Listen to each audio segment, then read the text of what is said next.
Thanks everybody for coming. I just want to introduce Emma Yang. She is a 14-year-old ninth grade student here in New York, and she has been coding since she was about 6 years old. She's a multiple award winner for various different things. She is a published writer, which I think she's going to tell you about. And she's working on a new app called Timeless, which is designed for Alzheimer's patients to be able to live a little bit more independently. So I'm just going to, without further ado, Emma. Thank you. Hi, so my name is Emma Yang. I'm 14 years old and a freshman in high school, and I'm also the founder of Timeless. So a bit about myself, I love to bike. I also love cats, but my family can't have a cat because we travel a lot, so I imagine that I'm a cat. And above all, I love to code. But that wasn't how everything started. I actually was never groomed to be a math or a tech whiz. My mom always wanted me to be a writer. I'm from like a house full of engineers and mathematicians, so we needed a historian or a writer, she said, and that's how it was initially. Here is a video of me at a book launch reading a book I was published in. And Emma will be reading The Diary of Hoppy the Rabbit. Dear Diary, today I met Penny and Patty. Penny is a panda and Patty is a parrot. We met in the garden. We went to the other side of the forest to play. We played tag. Penny was it. After that, we went back to my house to have lunch. I introduced Penny and Patty to my family. They were all happy because I made 2 new friends. I was happy too. Thank you. So that was when I was around 5 or 6 years old. I was quite a writer, and my work was actually published in a couple of books that are still being sold in Hong Kong. Then one day, my dad put me in front of a computer and showed me Scratch, which is where you can drag and drop different blocks of code to make a program. And I instantly fell in love with it, and I was coding within hours. I was amazed by the extraordinary range of things you could do with a couple blocks of code. It didn't matter whether it was an application, a game, or tool, whether it was simple or complex. It was my own personal creation that was unique and special and that I could share with the rest of the world. This is what motivated me to progress through building websites, mobile apps, and more. Then in the summer of 2015, when I was around 11 years old, I participated in something called the Technovation Challenge, which is a girls' entrepreneurship technology competition that encourages girls to pursue STEM. I developed an app called Concussion Checker, which is an easy way for people to evaluate head injuries with the possibility of concussion. Developing this app and the accompanying business plan for the competition was my springboard into a whole different level of technology, using tech to help my community and solve real-world problems. I realized that even though I was 11 years old and a middle school student, I could create apps, products that had meaningful functionalities to impact and benefit people from around the world. We got to the finals, we went to San Francisco, and won second place globally. Even though receiving the award was really amazing, it was the discovery of a whole community of girls and women who had groundbreaking ideas that could change the world that I cherished the most. It changed my entire perspective.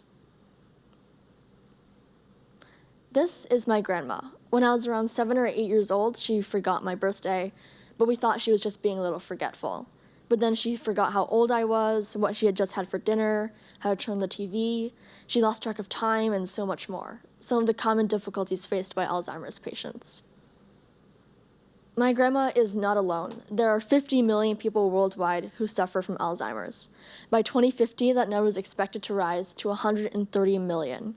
Prevalence is on the rise, but there is no cure. Like my grandmother, people who have Alzheimer's often have difficulty remembering events, taking in new information, recognizing people and places, and separating fact from fiction. So as the disease progressed, we would set up visual aids around my grandma's house to help her remember. We continued to send her photos of us in hopes that she would remember us for as long as possible.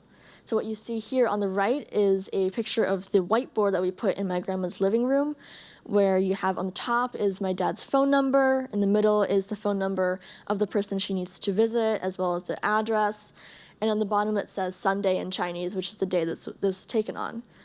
On the left, you have the iPad that she uses to look at the photos that we sent her. And so as time went by, I started to wonder whether there was a simple mobile app that could help my grandmother and other Alzheimer's patients or dementia patients to remember events, stay engaged with friends and family, and to recognize the people around them, in the same way that all of the things we set up for her would help her remember. So research suggests that stimulating one's memory and socializing, especially by using a mobile app or a computer, can actually help to stay engaged with loved ones and look at photos, can actually help to slow down cognitive decline. So my family hunted extensively for such an app that we were sure must exist. But we came away disappointed because, in fact, it didn't. There are many tools out there, but none of them actually help patients improve their daily lives. In fact, in general, very few apps are developed for the elderly due to the stereotype that old people can't use technology. So right around that time, I started learning how to code with Swift, an iOS programming language. So I took the matter into my own hands and developed Timeless. So what is Timeless? Timeless is a first-of-its-kind, caregiver-assisted, simple app for Alzheimer's patients to help them remember events, stay connected and engaged with friends and family, and to help them recognize the people around them using artificial intelligence-based facial recognition technology. It addresses all of the challenge faced by Alzheimer's patients in one single tool. So there are 4 phase 1 core features. For updates, helps patients stay engaged with loved ones by showing a stream of photos sent by friends and family through Timeless. Each of the photos are tagged with the names and relationships of the people to help the patient stimulate their memory. Today is simplified daily information and events to help the patient manage their daily lives. Contacts is a picture phone book that helps patients to contact their friends and family by simply tapping on call or text without having to remember any phone numbers. And then finally, Identify is where the patient can use the phone's camera to take a picture of someone's face, whether that's in real life or an actual physical photo, and Timeless will use the facial recognition to tell them who that is. So let me show you a quick demo of the app. Users can sign into Timeless using Touch ID or Face ID. Passwords are not needed.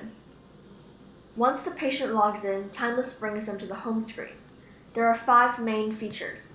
I'll take you through each one of them, starting with Updates. Updates is a feed of photos sent by friends and family. Each of the photos is tagged with the names of the people in the photos by facial recognition. Next is Today, which is a daily overview including the date, weather, and the next event of the day. This helps the patient remember activities and appointments. Photos shows pictures sent by friends and family. The photos are grouped by person by facial recognition to help the patient refresh their memory and recognize friends by letting them look at photos regularly. Contacts helps patients who have difficulty remembering phone numbers and other contact information. The patient can simply tap on call or text to contact someone. Timeless will also remind the patient if the same person has been called less than 5 minutes ago. Identify is the key feature of the app. Patients often can have difficulty recognizing the people around them. With Identify, the patient can take a picture of the person, and Timeless will use facial recognition to recognize them.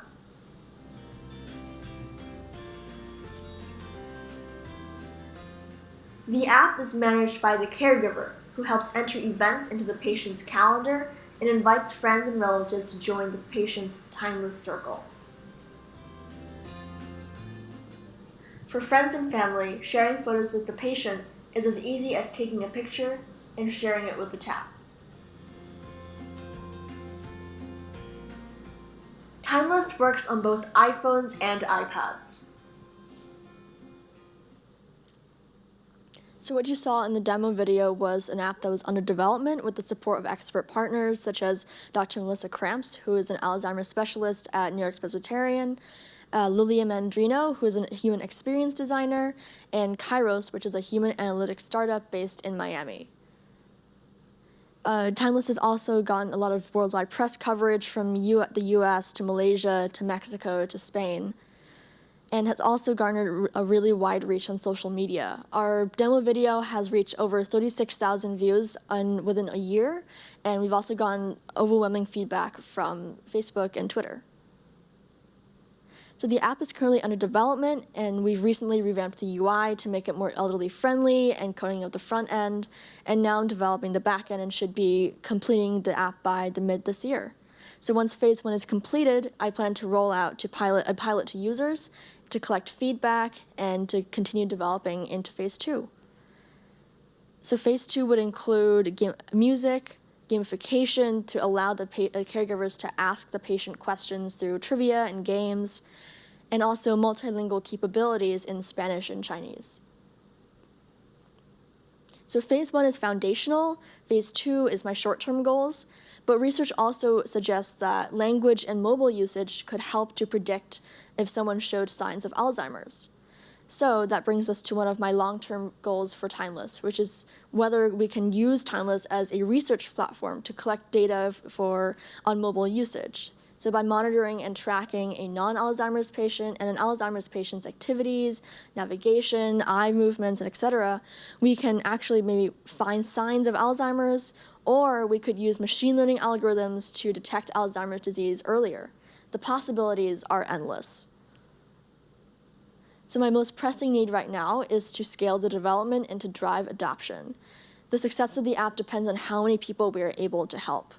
So Dr. Carrie Greenfield at the Comprehensive Center for Brain Health in Florida Atlantic University has agreed to give feedback on the app and also to be the first site to offer the app to its patients. We need more of those sites. I've also recently pushed out a crowdfunding campaign on Indiegogo to support the continued development of Timeless. I'm a full-time student, so I can't work on this alone. So the best way to scale and speed up development is to collaborate with developers to help to grow Timeless. So please help to spread word about the campaign. So Timeless has also been getting a lot of media coverage, and including a tweet from Bill Gates that I got last Friday. And so all this attention really attests to how many people will benefit from this. And I'm so excited to see this develop into something that will help so many people in the Alzheimer's community. So you can find out more about Timeless by following it on Facebook and Twitter, and also visiting its website at timeless.care. So a bit about me outside of Timeless. I'm also a mentee in the Wolfram Mentorships program, where I work with mentors at Wolfram on machine learning projects on using the Wolfram language. So on the left is a picture of me that I took with Dr. Stephen Wolfram this summer, and I also represented Wolfram in the Opportunity Project run by the White House. So in the picture is Megan Smith, the former CTO, and DJ Patil, for the former data scientist. So some of the projects I've also worked on in the mentorships program include using NYC open data to analyze collisions and traffic data, and also using computer vision to identify road signs. And also right now I'm working on creating a machine learning model for lung cancer detection in CT scans. Also at my school, I've founded the coding club in the middle school to encourage girls to get into STEM and to code. It's my small contribution to STEM advocacy for girls. And I'm still a writer. Right now I'm writing for the Quiet Revolution's Quiet Diarists blog, and my next piece is due to be released on February 28th. Thank you so much for your time.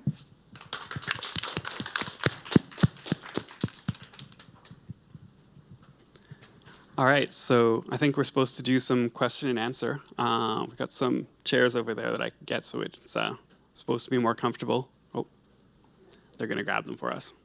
So the way we do it at Google, we call it a fireside chat. So we're supposed to imagine that there's a fire there, and then we're going to sit down and just have this like relaxing chat. So I'm going to ask you like, the question I always ask when somebody does a tech demo is like, does it actually work?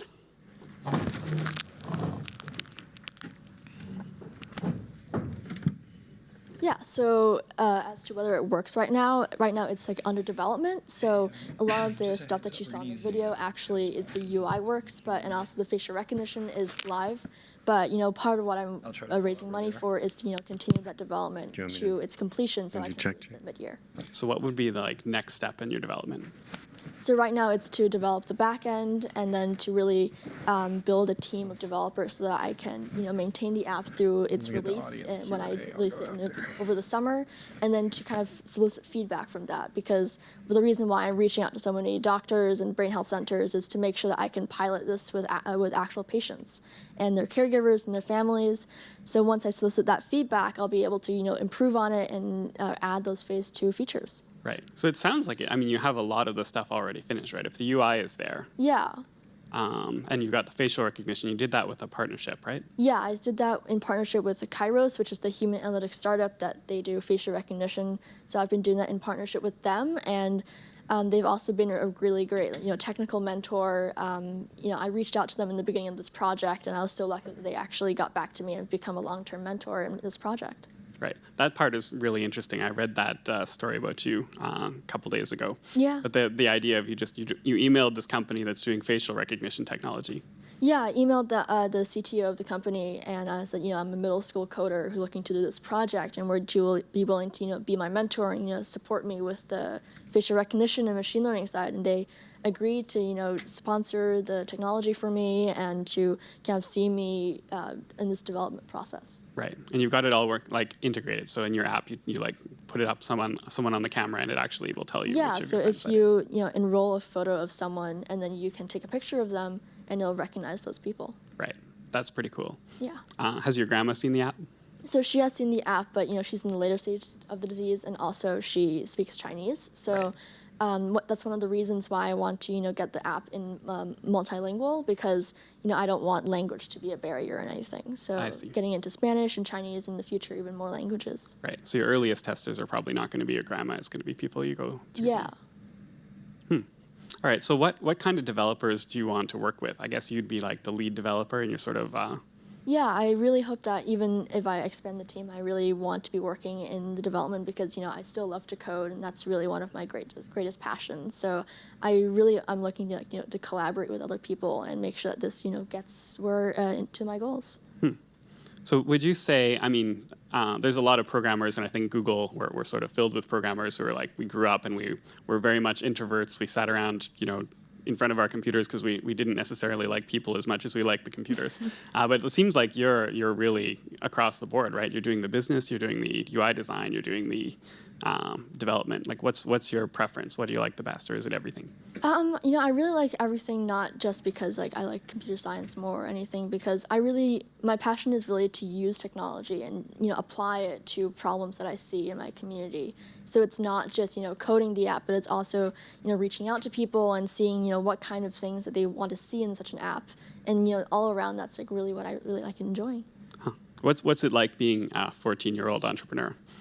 I think definitely, age sometimes is a barrier, because it's hard for you to go out and ask for people's help and people to take you seriously with your project if you're 14. But I've been really lucky to meet people along the way who have been really supportive of the app and really believed that in my ability to get this to completion. Well, it seems like Bill Gates takes you seriously. Yeah. All right. Is there any audience questions? We can take some of those, or Hold on. oh, we need to get a microphone. Oh. Recording. Catch box. Who had the other question? Right there. Is the microphone? Go ahead. Hey, Emma. Is it on? Yeah. So first question, I think, thanks so much for coming and sharing your story and your work with us. I think the thing that was really cool about the app, and as a not technical person or less technical, really interesting how you said ultimately the app could be used for research and data collection. I'm curious about sort of what you said on the front end, though, that sort of there's some research or nascent research showing that when you actually engage with an Alzheimer's or dementia patient in a way other than just telling them who it is or what date it is, that can actually help stave off or improve their condition. Could you talk a little more about that and sort of the future for how you're going to build that into the app, or some of the research you've seen with your partners? Yeah, definitely. So, that part of the thing is that, repetition is really key for Alzheimer's patients. So part of, the concept of, seeing the updates and seeing the photos again and again is really to refresh the memory and let them see the same people but in different contexts, so that they can kind of refresh the memory on those people but not always just see the same information over and over again. So, that's really like the concept that applies to like, every field, not only just engaging with friends and family, but also seeing photos. Very cool. I have one more question that's not app related, but you've done so much in your 14 years, from music to writing to tech. I think, I know this is being recorded for Googlers and a YouTube audience more broadly, but would love to hear some words of wisdom from sort of how you've been able, like your own thoughts on your keys to success, or how you are able to do all these really great varied things and still, maintain your interest in writing and sort of not be sort of singularly focused, but sort of life and task and focus management advice would be appreciated. Yeah, I mean, like as I've juggled all these different interests, it's really actually how to see I can intersect those, because a lot of what I do now is I write about my interest in coding, or my interest in helping other people with STEM advocacy and getting girls into STEM. So I think that one way to really get yourself interested in like so many different fields is find some way to intersect those two fields, like writing about tech, or doing music, writing about music. I think that's like how I've been able to kind of grasp a hold of all those different interests at the same time. Awesome, thank you. Thank you. Sure. Another question over there? Yeah. So yeah, my question is around just what were some of your biggest challenges, and how did you overcome them in the process? Yeah, so I think that, because Timeless is the first app that I've really seen from start to finish, developing it, getting the ideas, and then seeing it, complete, I'm hoping this year. And so one of the biggest challenges, have been, what is exactly the process for this? And a lot of it is that I've been learned how to be really eager about reaching out to my mentors about absolutely anything, because they are the ones with the experience. So I think that reaching out to those people and asking all the questions that you have is really important, because someone out there has the answer. Thank you.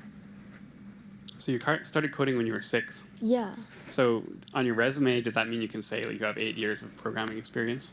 I guess. I mean, when I first started, I kind of started with Scratch, and then I wasn't as into it as when I actually picked it up back again when I was around 10, and I actually got into the social entrepreneurship field and saw really the impact that technology has on people, because before I saw it like a game or like a tool that I could just kind of create. But I really saw the impact and the benefit it can have on not only people that I know, but people that are around the world. So that's kind of how I picked it up later on. So you started off with the interest in actually solving problems, and you taught yourself coding so that you could solve the problems. Yeah, so it was kind of like, how do I do certain tasks? Like, how do I make the cat move from here to here on Scratch? And like, I kind of like went from there and just kept exploring, and then it was when I was around 10 that I actually found that drive to create something. I see. Did you go straight from Scratch to Swift? I actually went through things like HTML, CSS, MIT App Inventor, and then when I was around I think 10 or 11, I went to this class at the Flatiron School for high school students to learn how to do iOS programming, and that's where and the class actually had a really big focus on how can you use your apps to help other people, and I think that's really inspired me, not only just Technovation, but going to that course and seeing I can actually have an impact using technology. Wow. So what's next? Are you sticking primarily with this one app? You want to get it done, or do you have other ideas you're working on? Yeah, I think my primary focus is this app, because I really want to see it, get out into the world and see, patients who are going to be benefiting from this. But I'm definitely really interested in the machine learning field and data science. It's one of the reasons why I'm working on my lung cancer project for detecting lung cancer and CT scans with machine learning, because I really want to explore, the intersection between technology and healthcare, and how machine learning is really helping us in those fields. Interesting. Any more questions? Yes. So I'm wondering, is it working? Yep. Okay. I'm wondering how difficult it's going to be to engage a new user into using Timeless. Like, somebody with Alzheimer's, wouldn't they be likely to forget to even use the app in the first place? How long would it take, and what do you plan on doing to keep them coming back and continuing to use the app for their benefit? Yeah, it's a great question. I think that this is one of the reasons why I made sure that the caregiver played a really big role in the app, because everything is really between caregiver and patient and family and friend relationships, to make sure that those are really hands-on, really close. And so, part of it is that, caregivers have an administrator kind of role to make sure the patient keeps on using the app, keeps on engaging, that family and friends keep on engaging with the app, because really it's, people, seeing more content coming in that really engages people to keep on using it. Okay. And for a family member, would they have to install the full app and log into the patient's account if they wanted to share, or is that done separately? So they would have to download the app, but there are 3 sides that are all integrated into the same app, so they can register as a family and friend, or be invited by the caregiver into the patient's circle of friends, and then they would be able to share their photos through their Photos app in order to let the patient see those photos. Interesting. Thank you. Thank you. Oh. Is there anybody else? Oh, there's one. Your body of work is extremely impressive, so kudos to you. I was curious to know whether or not your school is supportive in helping you work on your app, like whether or not they've had any input, whether or not they've helped you to reach out to people, and what education goals are you looking at in the future? Have you started? You're not in high school yet, are you? I just started high school. Okay. Are you looking at any particular colleges already? Not yet. I haven't really looked at colleges yet, but it's definitely I really want to go into computer science and definitely looking at healthcare and computer science, and that's the field I really want to go into in the future as well. But in terms of my school, my school has been really supportive of all of my endeavors in technology, especially, with reaching out to people about scholarships and contests. They have been really supportive of that and pushing me to kind of go and push my boundaries and see where I can explore. My school, this is outside of school project, but my school does teach, basic computer science. In 7th grade, we did something called processing. It's like a very basic version of Java that we use to learn computer science as integrated into our math class as well. So there's definitely a framework for computer science at my school.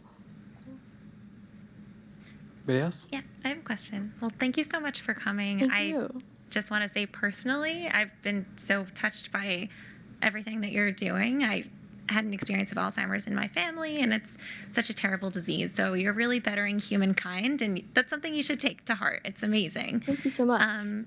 So my question for you is, as we know, it's a progressing disease, and it's something that can start out a little bit light and then get really terrible. So in phase 2, are you thinking about different ways to tailor the app to the different phases of the disease? Yeah, it's definitely something that I've been thinking about, how do I kind of personalize it to a patient, because the disease affects everyone differently. And this is one of the reasons why I've been networking with so many doctors, because there are so many ways and different kind of approaches that you can take when making such an app. And, things like integrating those mental exercises into the app by using gamification is really trying to make sure that, every aspect of the patient's life is encompassed by the app in any stage of the disease. Thank you. Thank you. So you're working really closely with caregivers. Like how much more work do you think needs to go into the app before you can do a little bit of trial with them and actually start getting the feedback directly? Yeah, I think it's mainly just finishing up the development and the coding of the app before I can actually release it, because, a lot of the framework is there. A lot of the people that I know are there to kind of get ready for the pilot with actual patients. So I think that it's really just finishing coding it up and then releasing it that I can start actually soliciting feedback. Is it in the App Store already, or no? It's not right now because I'm still developing it, but Right. it's going to be there mid-year. Yeah, so do you think that if you had enough time, you'd be able to do all the necessary work to get the app finished, or are there things that you're missing right now that you need help with? I think it's definitely just an issue of time, because I'm a full-time student. So that's one of the reasons why I really want to build a team of developers who I can co-develop this with, because it's really a matter of getting people on this and developing it together that it will really speed up the process. That makes sense. So what is your, do you have other friends that are into this entrepreneurship or coding or anything like that, or is it kind of lonely at the top? Right now, I definitely do have friends who are into social justice and social entrepreneurship. I'm actually at school. I have a group of high school friends who are we're all working on this project called Food for Thought, and it's we're trying to build a platform for people who get free or reduced price lunch to kind of get donated, kind of like an GoFundMe for school lunch, to make sure that they don't go into lunch debt. So we're working on that as well, and that's also goes into the technological entrepreneurship and social entrepreneurship field. So I think that definitely getting more people interested and exposing people at my school to this kind of work is really important. Anybody else? It's a cumbersome microphone. You mentioned your current fundraising model and how you were hoping to maybe hire engineering resources first. But as you look to beta test the app, I was wondering if you were thinking about partnering with scaled caregiver sources like Home Instead, or maybe multi-touch points for people who are working closely with Alzheimer's patients at home. Yeah, that's definitely something I've been definitely working on, reaching out to people like the Alzheimer's Association, who has a whole network of caregivers, trying to find those resources to really get the word out there. So what can we do to make you more successful? What do you need? I think definitely just spreading awareness is, the biggest thing right now, because, the app is really dependent on people knowing about this and people really engaging with the app. So I think spreading awareness and making sure that people who have Alzheimer's or affected by Alzheimer's, know about this and, get involved when this comes out. All right, and the Indiegogo page is under Timeless? Yes, it is. I did a Google search for Indiegogo Timeless earlier, and there were 2 hits. There's Timeless the movie and Timeless the healthcare app. You want the second one? All right, well, I think that is a good place to stop. All right. So thank you again for coming. Thank you so much.